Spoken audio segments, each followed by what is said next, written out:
Ne së pari do të presim certifikimin e rezultatit, duhet të konstituohet kuvendi dhe të shohim përbërjen e legjislaturës 10.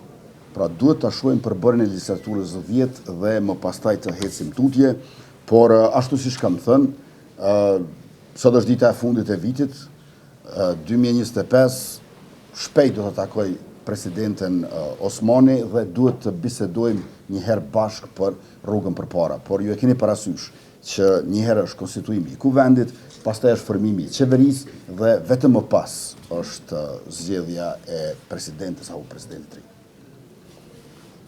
Për postën në gjë? Përshëndetje, jam Rita gazetare për Ekonomia Online. Tashmë kemi veç rezultatet, por ka ende kohë për numërim pjesë të tjera të rezultateve.